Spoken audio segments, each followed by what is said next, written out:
Assalamualaikum warahmatullahi wabarakatuh. Perkenalkan, nama saya Muhammad Sastra dengan NIM 38240334. Kali ini saya akan membuat video tentang menganalisis kesalahan ejaan dan penggunaan bahasa pada sebuah artikel. Baiklah, saya akan menyampaikan artikel yang berjudul Mengelola Risiko Bisnis, Kunci Keberlanjutan di Tengah Ketidakpastian. Ada beberapa kesalahan ejaan pada artikel yang saya ambil, diantaranya sebagai berikut. 1. Meminimalkan dampak risiko.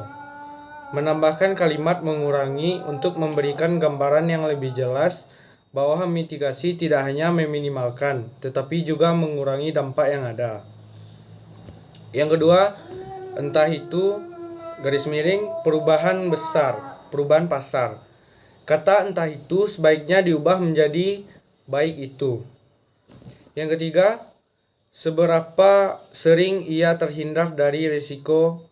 Kata ia bisa diganti menjadi bisnis karena kurang formal dalam konteks formal. Yang keempat, contohnya bisa berupa penurunan permintaan produk. Kalimat bisa berupa diganti menjadi meliputi agar kalimat menjadi lebih rapi. Yang kelima, untuk mengatasi risiko kerugian finansial. Kalimat kerugian finansial diganti dengan istilah bahasa Indonesia yaitu kerugian keuangan.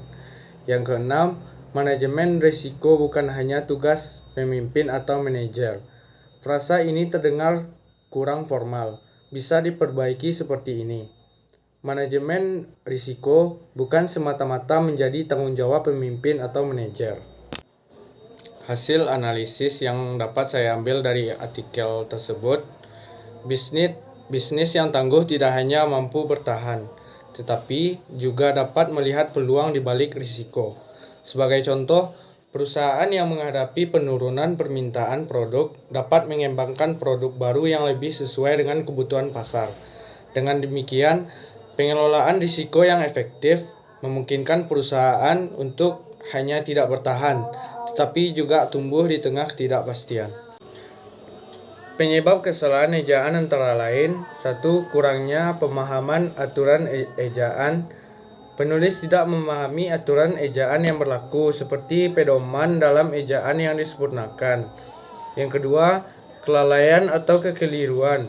Ketidaksengajaan seperti salah mengetik, typo, atau kurang teliti saat menulis dapat menyebabkan kesalahan ejaan. Yang ketiga, pengaruh bahasa lisan.